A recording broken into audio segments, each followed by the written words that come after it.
So welcome everyone to another in our series of webinars. One moment, I'm going to put this on speaker view. And I don't know why. Alex, would you put yourself, turn your video off for some reason? Oh, okay. Okay, welcome everyone to the next in our series of webinars. My name is Gabriella Gallagher, and I'm the National Chair of Canadian Friends of Peace Now. We are the partner organization to Peace Now in Israel. We support Peace Now through donations and through moral support. We rely entirely on donations from individuals like you. So if you are all moved to support us, we would be very grateful. And you can do that by going to our website, www.peacenowcanada.org, and your donations are tax deductible. Peace Now, Shalomashov is Israel's longest standing peace movement, and it's totally dedicated to the two-state solution, as are we. In the second part of our webinar, I'm going to hand it over to my colleague in Toronto, Alex Rose, who will field your questions. Please feel free to ask questions at any time using the Q&A feature at the bottom of the menus down at the bottom. And we welcome your questions. Please, if you can, be brief and ask only one question at a time if you could. You're welcome to identify where you are. That would be very interesting to us. And of course, our webinar is being recorded, and we will post it to our website. So it gives me a lot of pleasure to welcome Lior Amihai, our guest speaker today, speaking to us from Tel Aviv. Lior is the newly appointed executive director of Shalomashov. He's no stranger to Shalomashov, though, because he worked there previously for a number of years, I think 6, with the flagship Settlement Watch program.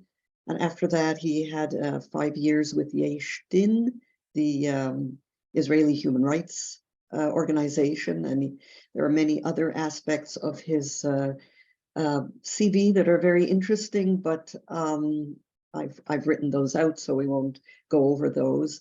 But I did want to start, Lior, by inviting you to tell us a little bit more about yourself, and particularly what brought you to be working on to be a peace activist. Well, first of all, thank you so much for this very kind introduction and invitation and opportunity to speak to you and to your friends and to all those who are listening. This is a great opportunity for us, so thank you very much. And look, what brought me to this place, and I'll go straight on to your question, is I don't know. I think I'll take 4 elements. That's the story I tell myself. I grew up in Jerusalem. I grew up as a Jerusalemite, and I also grew abroad. I grew up abroad. My father was a diplomat in the Israeli Ministry of Foreign Affairs, and I grew up abroad.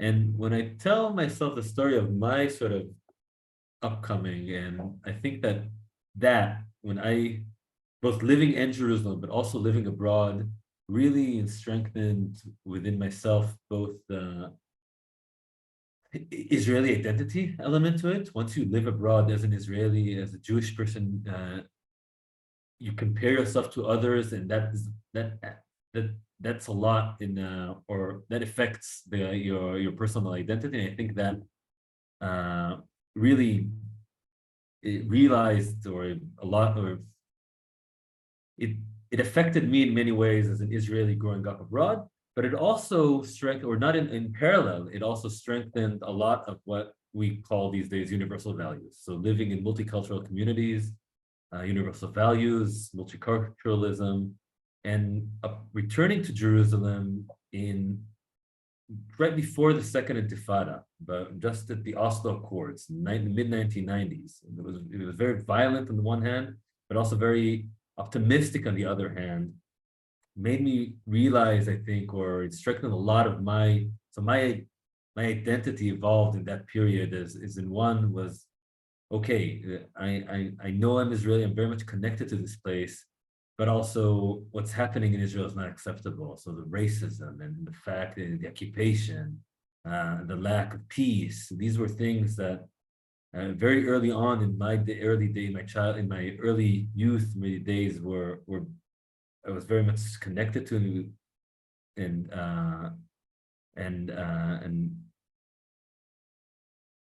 so that was sort of my upbringing.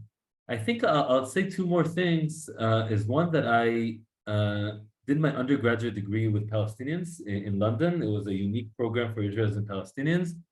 And I think then I also had a lot of aha moments that shaped my identity in the sense of how much Israelis don't know Palestinians in the very broad sense, very, very basic stuff. It's, Jewish Israelis, it's not that we live in different parallel universities, but in many ways we do.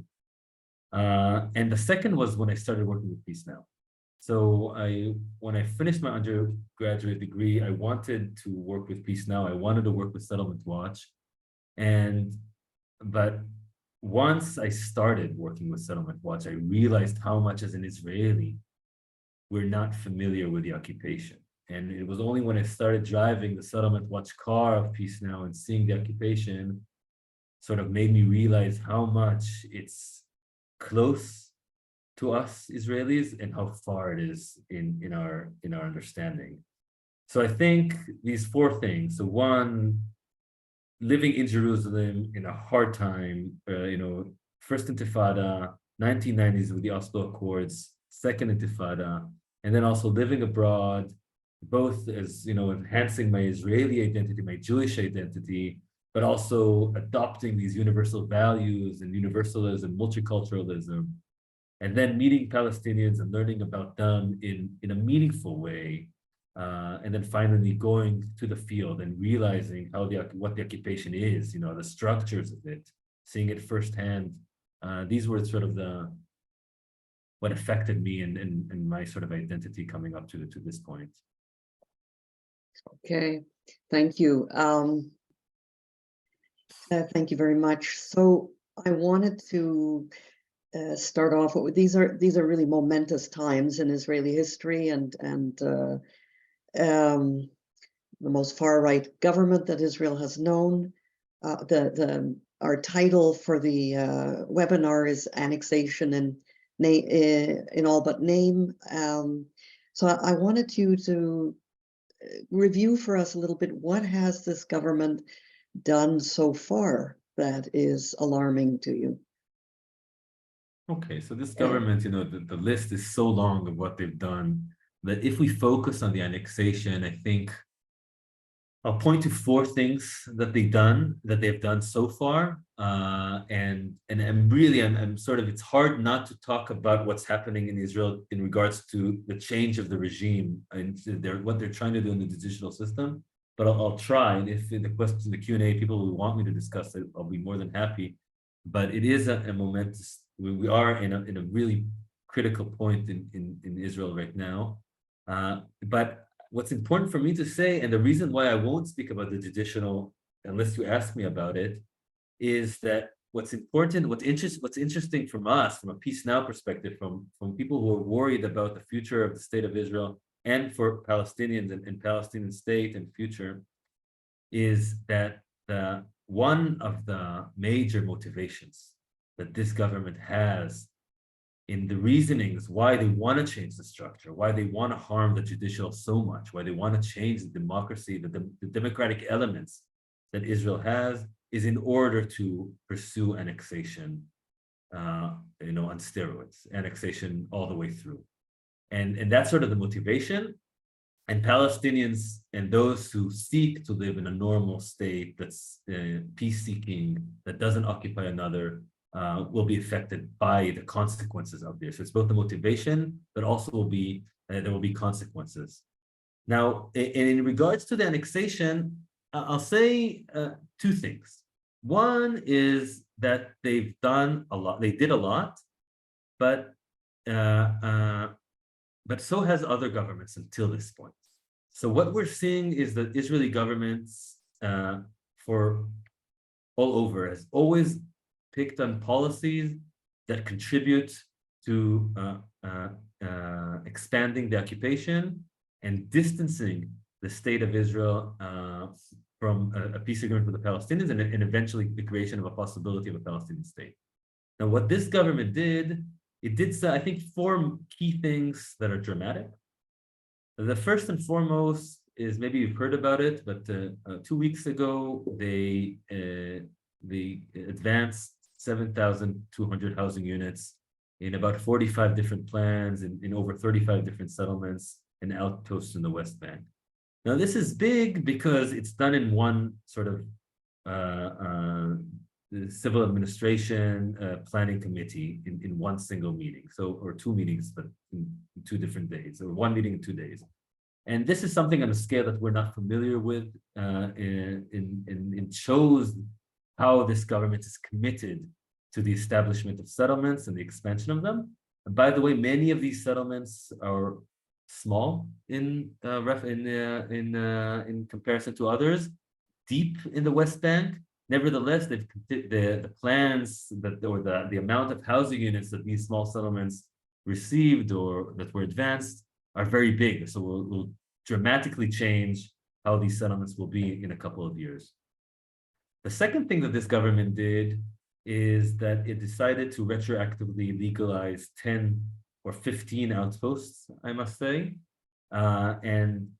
This is big, and because on 2 levels, and maybe we'll discuss them later if you want, but this is something that no government has done so bluntly in ever, I believe. So retroactively legalizing 15 outposts in a span of a week publicly, it showed that this government is where it's headed. It was a message to the future, and it also will have concrete implications on the ground.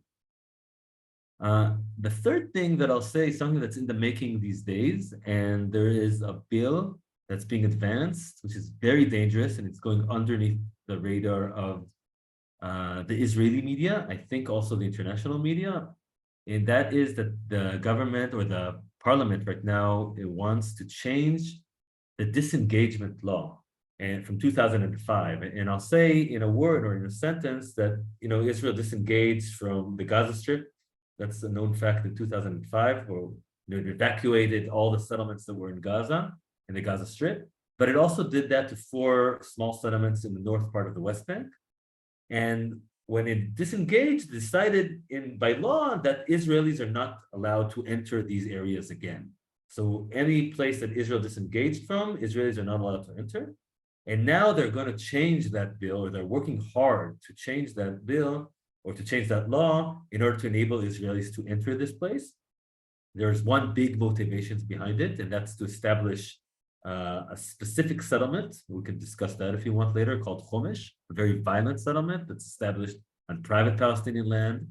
But the outcome of this will be devastating because it's the north part of the West Bank, maybe the only area in the West Bank today that is completely Palestinian, that it is that there's territorial continuity for Palestinians that is not under dispute.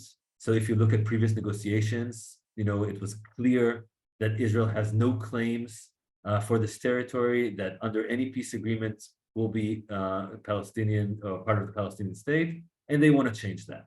So if they will proceed with this, and this government will proceed with their these policies, then in a couple of years, it's easy to predict that this land, this territory, this sort of region of the West Bank will be with new settlements and outposts. And this is very dramatic. And now they're doing the initial steps towards this. And finally, I'll say is that this government is also changing the relationship or they're enabling Smotrich, who is the finance minister and also a minister in the Minister of Defense, to get a hold on to the civil administration. And this is a bit complicated, so I don't know how much you want me to get into this, but this will have two major effects on, or two major implications. The first is that this is de jure annexation. This is a major step that Israel is taking and saying, look, we're actually annexing the territories, not just de facto, not just in real terms, but also in legal terms.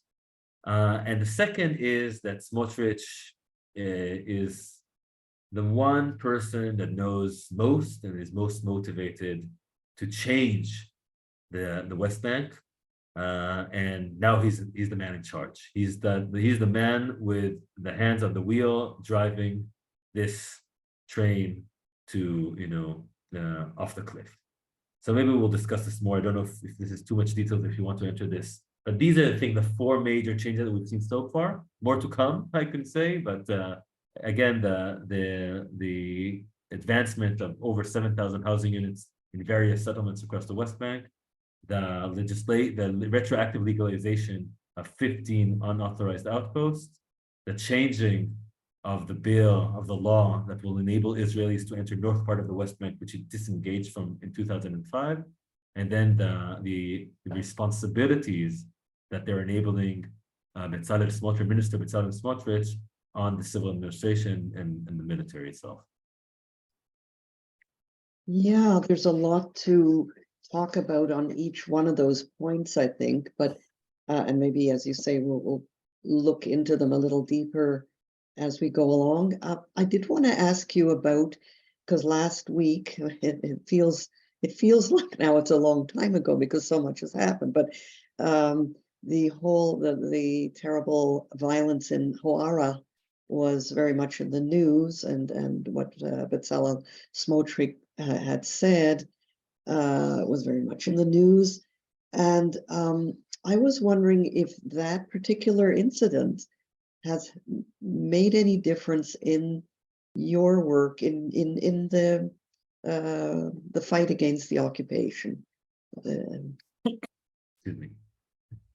Well, yeah, look, I want to say one thing, that this was a horrifying event. It was a full-scale pogrom in the most embarrassing way. I think, myself, as an Israeli Jew who grew up on these stories, who watched the news, it was just embarrassing. It was shameful. It's something that you want to erase from our identity, that to know that, maybe myself as an Israeli citizen, I'm not to blame, but I'm definitely responsible for the actions. And it's something that I think is a real stain for Israel. I'll say also that this is not new. The ugly phenomena of what we call settler violence is something that's been used from the first day of the occupation. I think it grew in the past decade or so, but it was there in the 70s, in the 80s, in the 90s, in the 2000s, for those who advance, or the people who support settlements. So the leaders, the groups that advance settlements have never shed from using all tools to take over Palestinian land. And unfortunately, direct physical violence is also one of them. You said, I used to head Yesh Din, that's what they do. They support Palestinians and to file complaints to the Israeli police, to the Israeli military. We know that the military and the police play a role in this. There's barely any arrests, any criminal charges. This phenomena grows, continues. You could just imagine if this was the other way around, how the Israeli sort of law enforcement mechanism would have played out on this. So it is a real shameful, that the Israeli government and military is enabling such an ugly phenomena. And I'll say one more sentence about this, that try to put yourself in the shoes of the Palestinians. They are under Israeli occupation. So for them, it's not that they can call anybody, right? They can't call their police, their military, their government, okay, come on, do something. They're under because they're under Israeli military occupation, the military is supposed to protect them, and unfortunately, it doesn't. And again, this is a regular phenomena. So again, of course, the pogrom that we saw in Hawara was sort of a climax, something that we haven't seen in this scale by Israeli citizens, maybe, perhaps, but nevertheless, it's something that's an irregular, or settler violence is something regular. So it is a horrifying event. I will say that there is one positive outcome, and that is that we saw that mainstream Israelis who go and demonstrate against the judicial changes that the government is trying to do were angry about it. And I must tell you, whenever there's settler violence, or almost whenever there's settler violence, there's a complete silence by the Israeli leadership, center, right, left, it doesn't matter. The military leaders are not, they rarely regard it. So, and in the media sometimes reports about it, not always, and when they do, it's in a certain context and in a very specific manner, but again, not always. And now we see that the Israelis that go and demonstrate are frustrated about it. And when they were shouting, when they were demonstrating, they were shouting to the police officers, "Where were you in Hawara?" They were asking, they wanted the police to answer that question.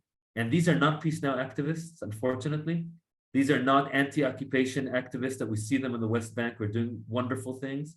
These were mainstream Israelis who are afraid for the sake of their future about Israeli democracy, and they were angry about Hawara. And I think it was a key moment because maybe now many more Israelis understand how the occupation and the judicial changes that the government is trying to do are interlocked, that they're coming from the same places, that the Minister of Finance, his incentive and motivation to do these judicial changes is because he wants to annex, because he wants to get rid of the Palestinians. And I think that was a key moment. And my feeling tells me that the settlers on the right wing lost a lot of points due to this event. So maybe there's some positive element to it as well. Very small one, but indeed significant. Thank you. I'll just get you to speak a little bit, you've touched on it, how the massive protests against judicial reform, or the judicial coup, as people are calling it, how that does dovetail with anti-occupation work for you. Like on the one hand, it seems like a separate issue, but there are so many connections, I think. So maybe you could talk about it a bit.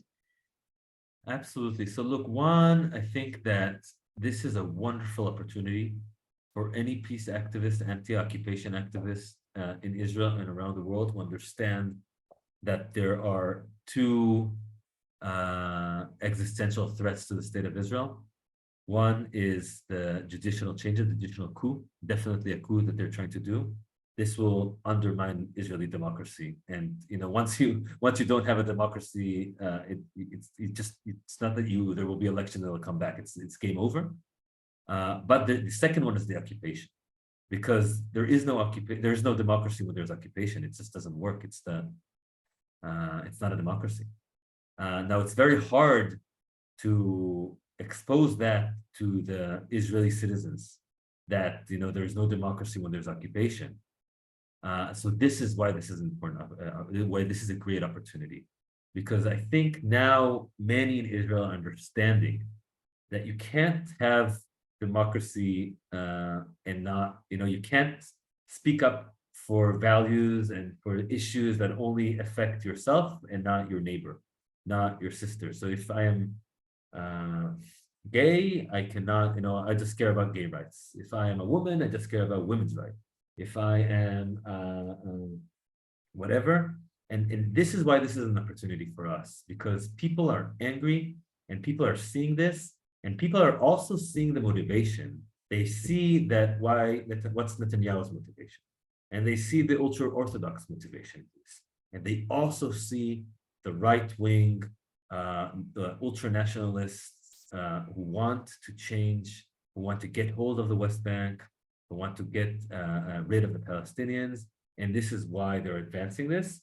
And this is why this is a great opportunity for us, because the public this is a moment where people are willing to listen, and people are understanding, and people are changed. And hopefully when they will win, when we will win, this won't end with the exhaustion of the judicial coup that they're trying to do, but also with demands that we will also end the occupation. Okay, well, certainly hope that as well. So that leads me to another question, and that is, could you tell us a little bit about what Shalomashov has been doing lately, and what it would like to be able to do in the coming months or weeks? And I'm just going to add a little question to that as well, and that is, we Canadian Friends of Peace Now, we want to support you. We do so through helping you with educational activities. So maybe you could talk a bit about how Canadian Jews can support the cause as well. Well, absolutely. And first of all, this is another great opportunity to say thank you for your support. Due to your direct support to us, we created one of our most successful events in recent months. It was in a high school. We sort of we made an event to remember one of the first, or maybe the demonstrator who was killed in a left-wing, in a Peace Now demonstration, Emil Grinsweig, in 1988, I believe. And it was at a high school with pupils from high school, and we got people who came in and spoke about what democracy means to them. And it was just a wonderful and intellectual and even joyful moment for the tens and hundreds who participated there. So this is due to your direct support. So thank you for this. It was very meaningful for us and to our activists and to the great crowd that came. So thank you for this.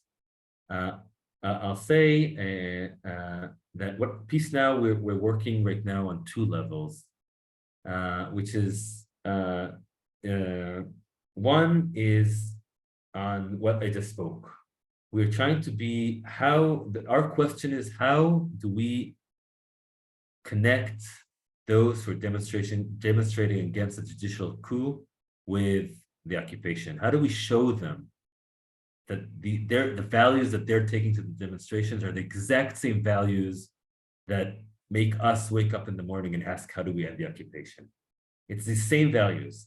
And how do we connect it? How do we show them that what is so clear to us, that those who are advancing the judicial coup are those who want to annex the occupied territories?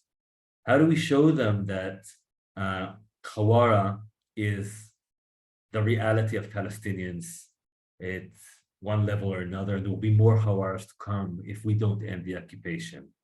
And it's hard, because on the one hand, it's so evident, and if for us, it's so clear, the connection, but on the other hand, it's hard because people are seeing an existential threat to their lives. People are worried about their democracy right now, and it's hard for them to see.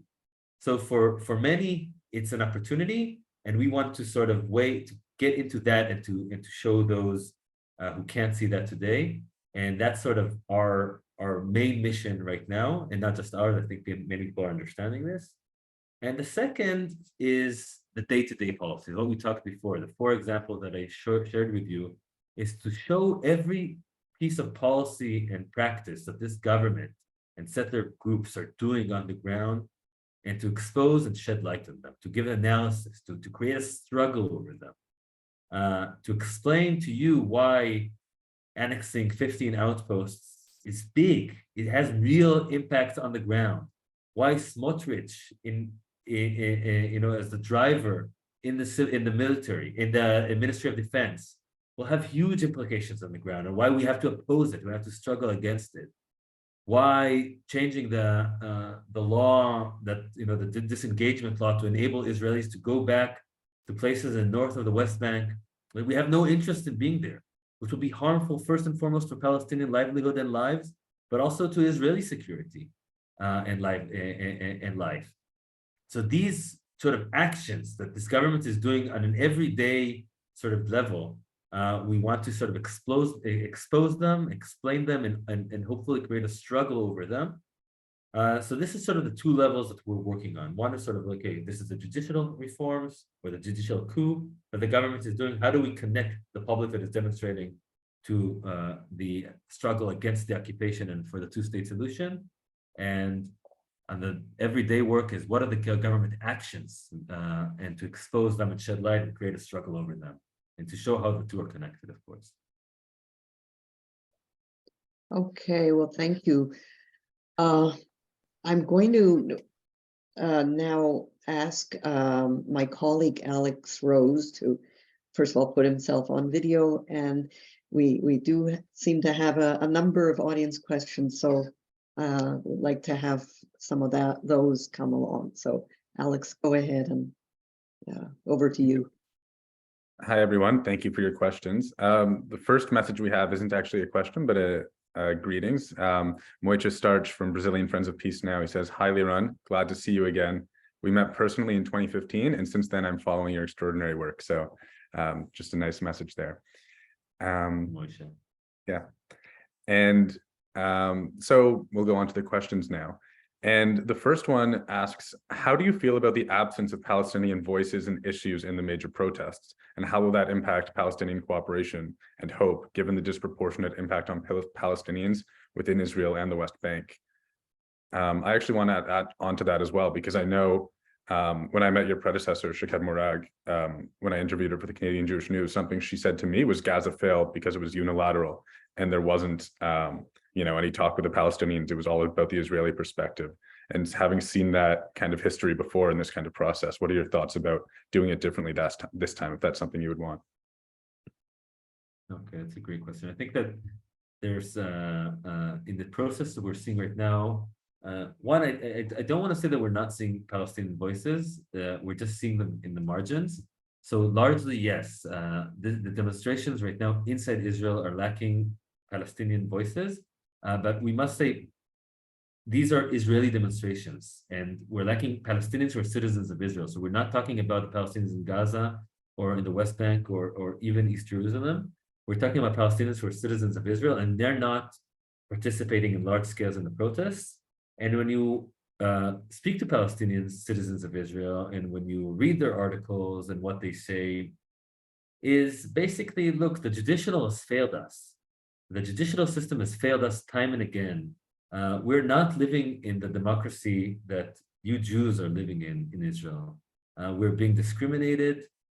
You took our lands.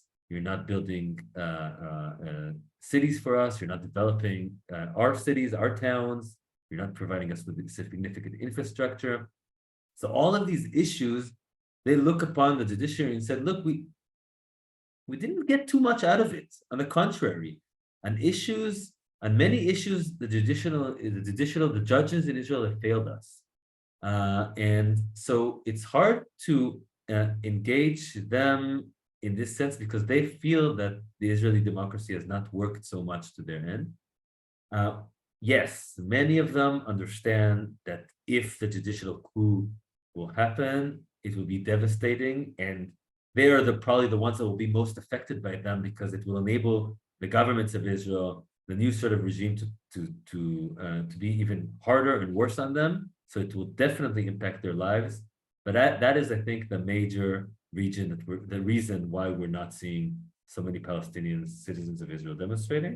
And of course, we're not seeing Palestinians from the Gaza and the West Bank demonstrating on this because this has nothing to do with them. This is an internal Israeli, issue in that sense.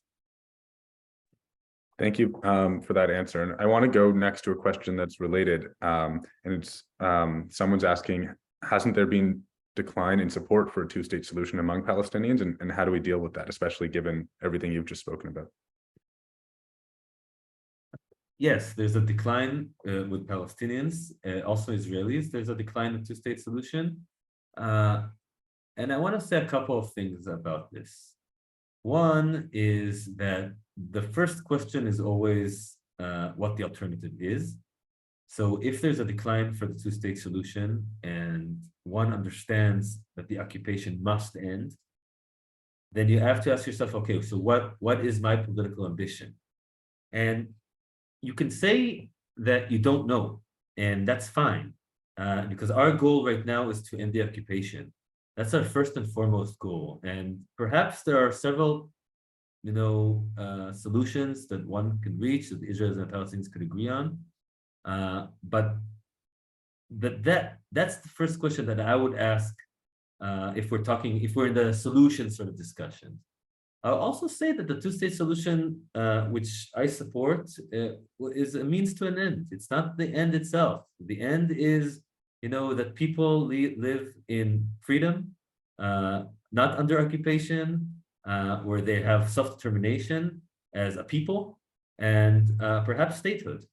It's not about this or that solution. I do believe that when we talk about different solutions, we have to be very careful and not naive and see where these solutions are taking us and what are the obstacles and what are the sort of meaning of one solution over the other, etc. And I'll say finally that we're not in practice, we are on a one-way road to an apartheid solution, not to anything else. So, the decline in the two-state solution is because people, there was a promise in the 1990s that Israelis and the Palestinians will negotiate and there will be a peaceful outcome, two states living next to each other. But it didn't come about. There was violent periods, there was a second intifada, and the occupation became worse for Palestinians. So, why would somebody believe in it? It doesn't seem realistic. There's a huge, people are there's sort of a depression in regards to people don't believe that it's possible to end the conflict. And that's one of our biggest challenges. How do we show people that, actually, if people make occupation, people can end occupation. And if the decisions that we're making every day to enhance the occupation, to establish settlements, we could do different decisions and they could change that. We talked about the disengagement. I was a soldier in 2005, and I remember the Israeli public completely split over the disengagement. If you were in Israel in 2005, the Israeli public was, was either blue or pink or orange. Those who supported the government decision to disengage were blue, and those who opposed it were orange. And there was a feeling that, the country was on the verge of a civil war over this. But what happened? The disengagement happened, and a day later, a couple of hours later, it was almost as if it was history. There was no, trauma for the Israeli mindset. It happened and it was over. Of course, for the settlers who were, who lived in Gaza, or for the settler sort of group at large, there was an ideological trauma there. They didn't realize how people didn't support them. But for the vast majority of the Israeli public, it was something that they accepted and they didn't mind too much about it. And I really feel that the vast majority of the Israeli public doesn't wake up in the morning and care about settlements and how to promote settlements and how to maintain Palestinians under occupation. And that's the positive. And the negative is that they don't wake up every day and say, how do we end the occupation? And the fact that, the Palestinians right next door to them live under occupation for so long. And I think this is something to be, when we look at this even in this government right now, I still, people, it's not their, the public at large doesn't support these policies. And if we ever had different policies, I'm sure that the majority would support these as well. Right, thank you. And next I'm going to ask, there are two questions that are pretty similar, but they have different language to describe it. Oh, sorry about that. So as one person puts it, if the government annexes the West Bank, what is the plan by Shalomashov for that to be a bi-ethnic state, in effect added to today's Israel? And someone else puts it more succinctly and says, once all the gruesome laws are passed, what then? So yeah, if it comes to that, then how do you plan to deal with it? The same way that we're dealing with it today. If all the government plans to do a judicial coup, or if they annex the West Bank, we will still fight that they will, that the occupation will end. Even if they annex the territories, occupation will remain. The Palestinians will still live under occupation, and we Israelis will still be occupiers. And the same with the judicial coup. If they will go ahead, we'll proceed with it, we will still fight that there will be democracy in the state of Israel. And it has to go, and we can't, and we will never be silent. We won't agree to live in a state that's not democratic, and we won't agree to live in a state that's occupying another people. And that's sort of the basic, and I think we can be, that's the basic answer, and I think that's the optimistic, the hopeful answer as well. And it's not only me feeling this, and I'm telling you, we see these there was 500,000 Israelis demonstrating last night in Israel. In a population of 9 million, compare it to, it's huge figures, it's unbelievable.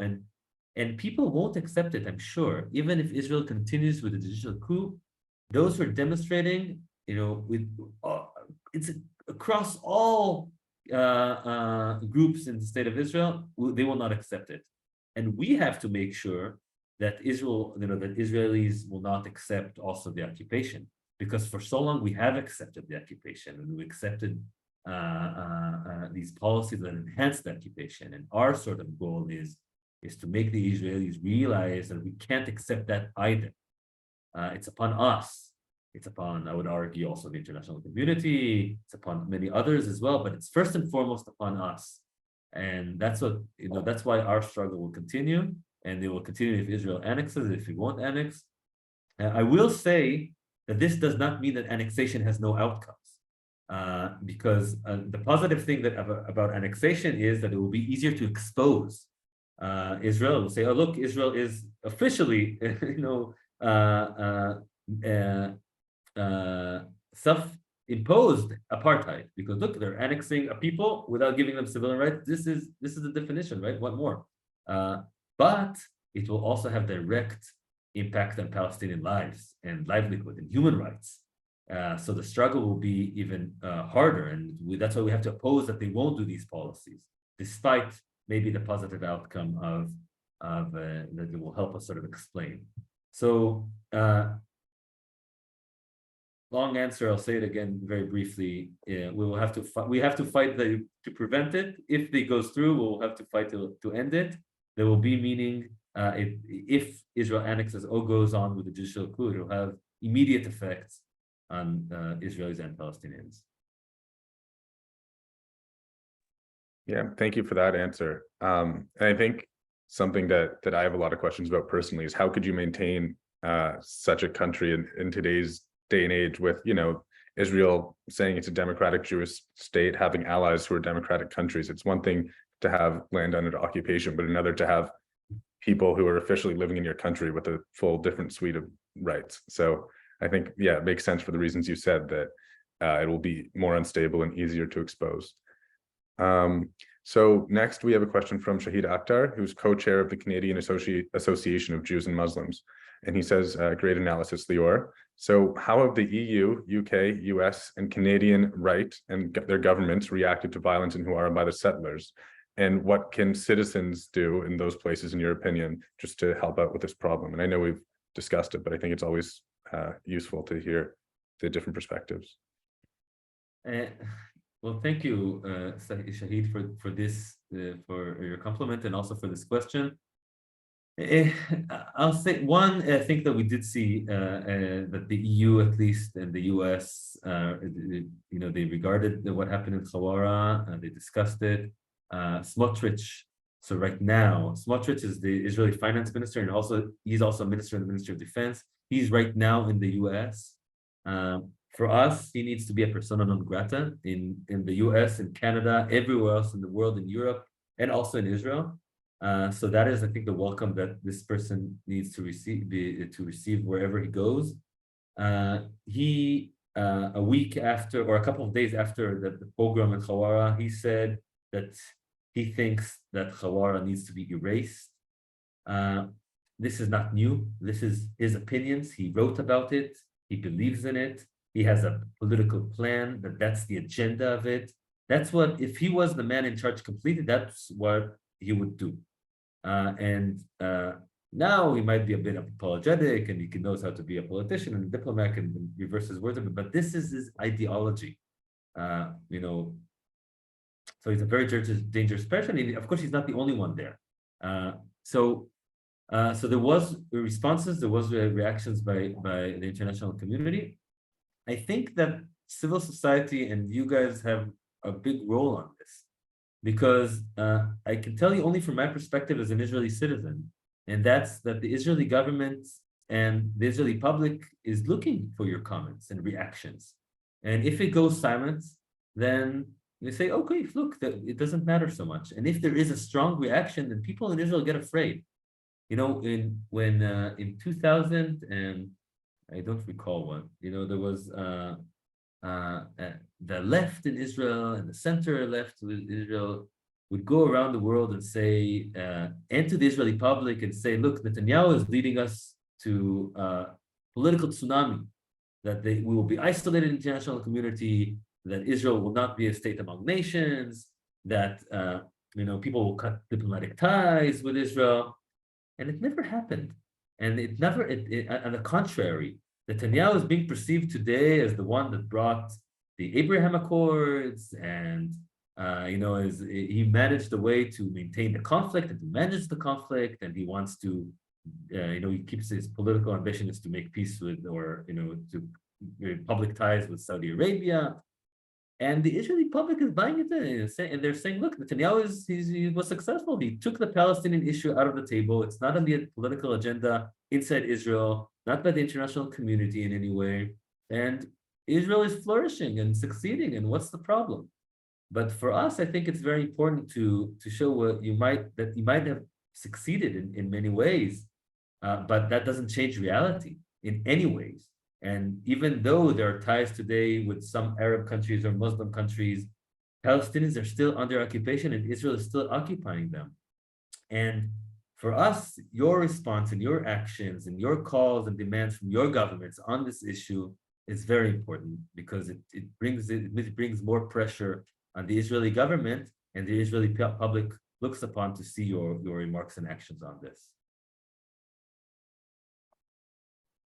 Thank you. Yeah. And for those of you who don't know, Canadian Friends of Peace now, we do have a petition to ensure that Smotrich is not made welcome in Canada. So just something to be aware of. And you can find that on our website, I believe, and Gabriella will correct me if that's not the case. So the next question is just generally, and again, something you've touched on, but how do you and other people that you work with who have similar goals, how do you just maintain hope through a situation like this?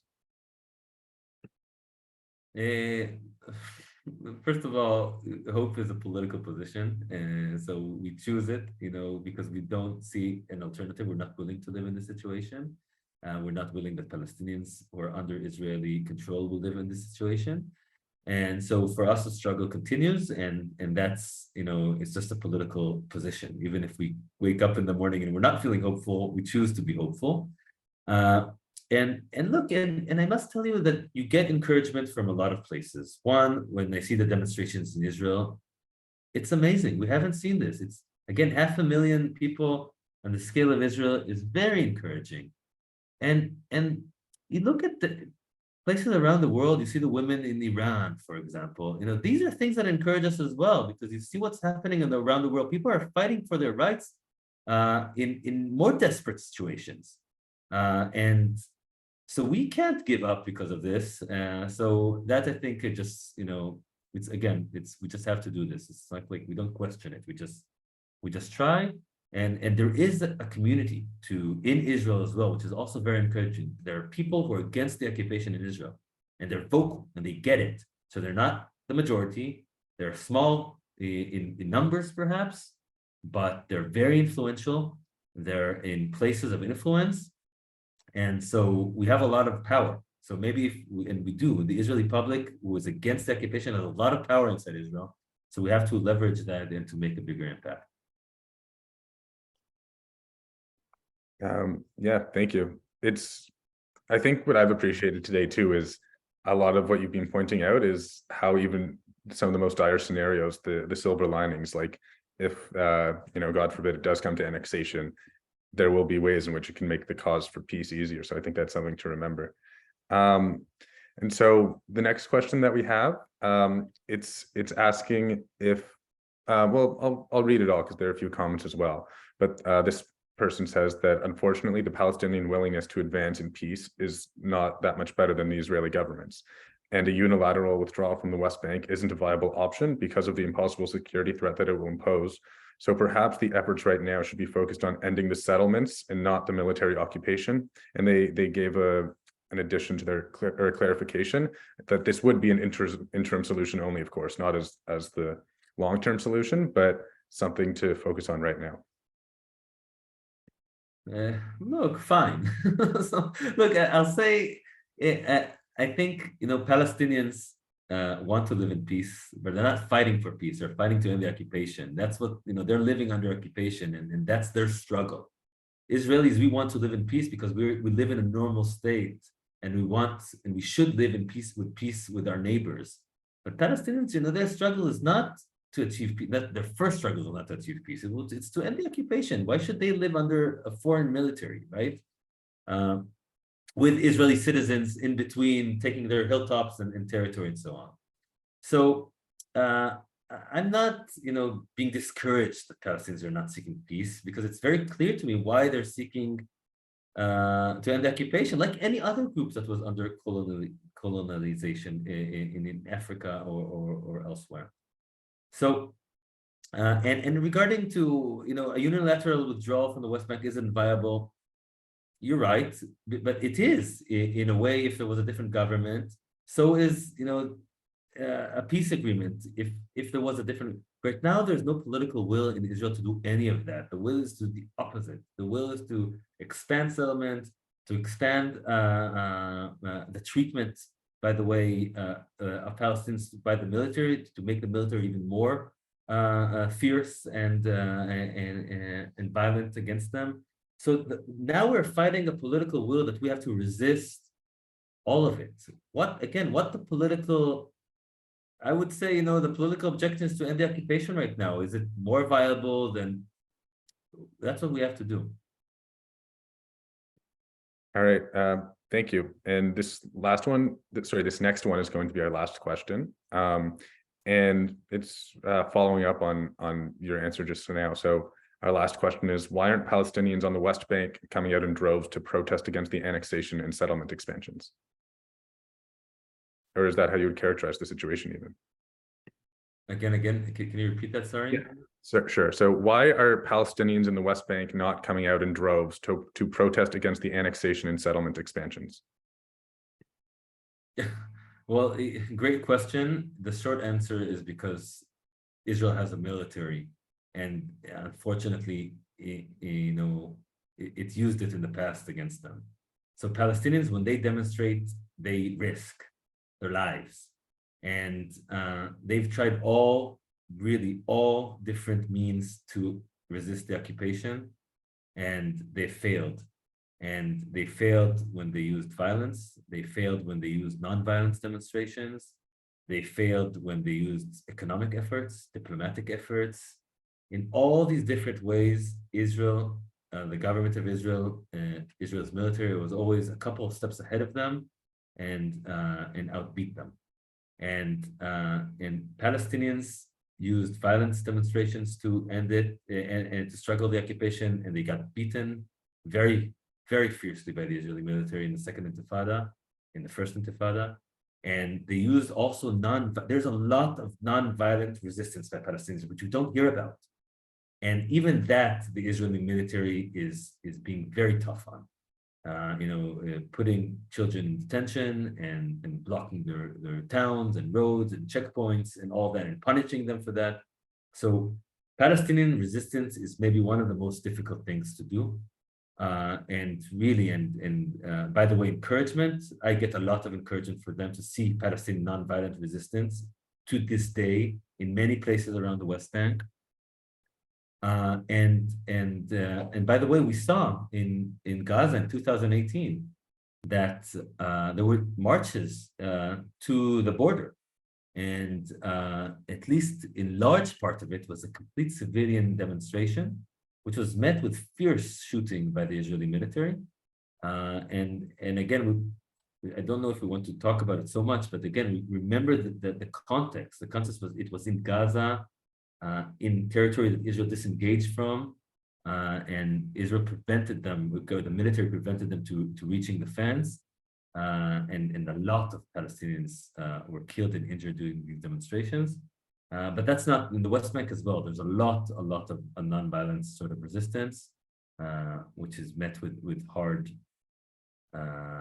military sort of opposition. All right, well, that was our last question. Thank you very much, Lior, for answering all of them. Thank you, everyone, for sending in these great questions. And I'm going to give it back to Gabriella now. Thank you very much, Alex. Very much appreciated. I know there must have been a number of questions we didn't get to ask, but our time has come to a close.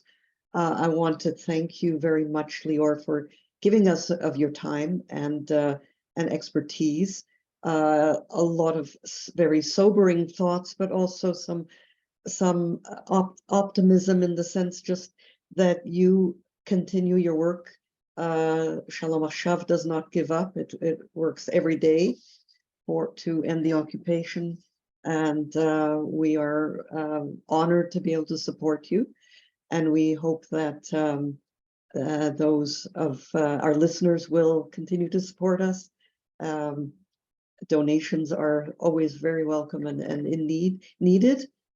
So you can do that on our website, www.peacenowcanada.org. And as Alex mentioned, we do have a petition. It's you go to our website for that. We almost have 2,000 signatures now, asking that the Canadian government does not meet at any point with Bezalel Smotrich, and we hope our Jewish organizations here will not as well. So once again, thank you, Lior. Have a good evening, and the same to all our viewers, and look forward to seeing you all again at another time. Good night. Thank you so much. Thank you very much. Laila Tov. Thank you, Alex. Thank you. Thank you.